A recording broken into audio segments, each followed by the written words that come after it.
రాష్ట్రంలో తెలుగుదేశం పార్టీ అధికారంలోకి వచ్చిన తర్వాత చోటు చేసుకునే పరిణామాలు ముఖ్యంగా ఇచ్చిన హామీలు ఏ ఒక్కటి నెరవేర్చకపోవటం, మరోవైపు పెరిగిపోతున్న నిత్యావసర ధరలు, కూరగాయలు కానీ, ఆయిల్స్ కానీ, విద్యుత్ ధరలు కానీ ఏ రకంగా చూసుకున్నా సరే రాష్ట్రంలో పరిస్థితి దయనీయంగా తయారవుతుంది.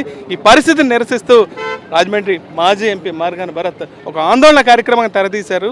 ఈ కూరగాయలు నేరుగా బహిరంగంగానే విక్రయించి దీని ధరలు ప్రజలకు తెలిసే విధంగా ఆయన చెప్తున్నారు. సార్ చెప్పండి, ఈ నిరసన కార్యక్రమం ప్రధానంగా చేయడానికి అదేవిధంగా గాంధీజీకి ఒక వినతిపత్రం కూడా సమర్పించారు. దీనికోసం ఇదంతా అంటే ఇవాళ మహాత్మా గాంధీ గారికి వినతిపత్రం ఇవ్వడం జరిగింది.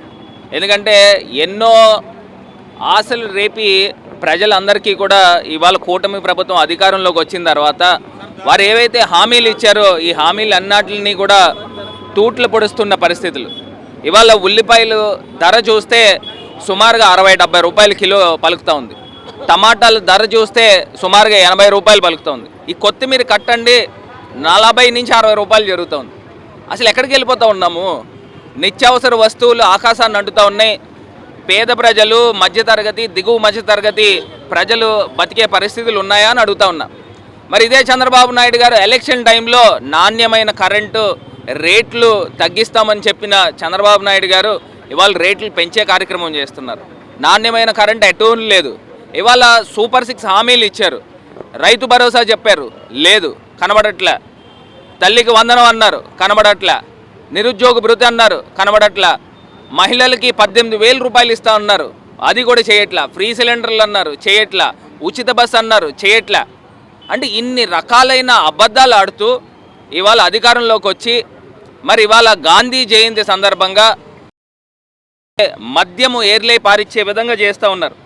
అమ్మకు నిల్లు నాన్నకు ఫుల్ అన్న విధంగా ఈ రకమైన కార్యక్రమం.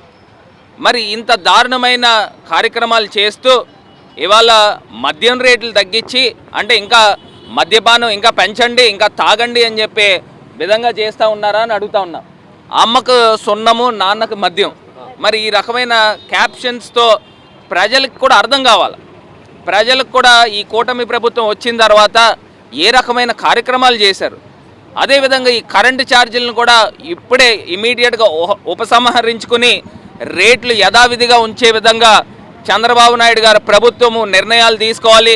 లేని పక్షంలో ఖచ్చితంగా ప్రజా ఉద్యమాలకి మేము వైఎస్ఆర్ కాంగ్రెస్ పార్టీ ముందుకు వెళ్తామని ఈ సందర్భంగా తెలియపరుస్తూ మహాత్మా గాంధీ గారి ఆశయ సాధనలో మేమందరం కూడా పనిచేస్తాము. గతంలో ముఖ్యమంత్రిగా పనిచేసిన జగన్మోహన్ రెడ్డి గారు గ్రామ స్వరాజ్యాన్ని ఆంధ్రప్రదేశ్ రాష్ట్రంలో సుసాధ్యం చేశారు. మరి ఇదే గ్రామ స్వరాజ్యాన్ని సచివాలయం వ్యవస్థని తూట్లు పడుస్తూ ఉన్నారు. 2.5 లక్షల మంది వాలంటీర్లు వాళ్ళు గాల్లో ఉన్నారు. అదేవిధంగా మద్యం షాపుల్లో పనిచేసే సుమారుగా 50,000 మంది యువకుల్ని నడి రోడ్డు మీదకి తీసుకొచ్చిన సందర్భం. స్టీల్ ప్లాంట్కి సంబంధించి 1,000 మందిని ప్రజలందరినీ కూడా నడి రోడ్డు మీద పెట్టిన సందర్భం. మరి ఇవన్నీ కూడా ప్రజలు గమనించాలి. ఖచ్చితంగా ప్రజా ఆగ్రహానికి చంద్రబాబు నాయుడు గారు గురి కాక తప్పదు. ఈ మధ్యకాలంలో కూడా ఎన్ని రకాలైన దేవుణ్ణి కూడా రాజకీయాలకు తీసుకొచ్చి వివాదాస్పదమైన కార్యక్రమాలు చేస్తున్నారు. దేవుడు తగిన బుద్ధి చెప్తాడని ఈ సందర్భంగా తెలియపరుస్తున్నారు.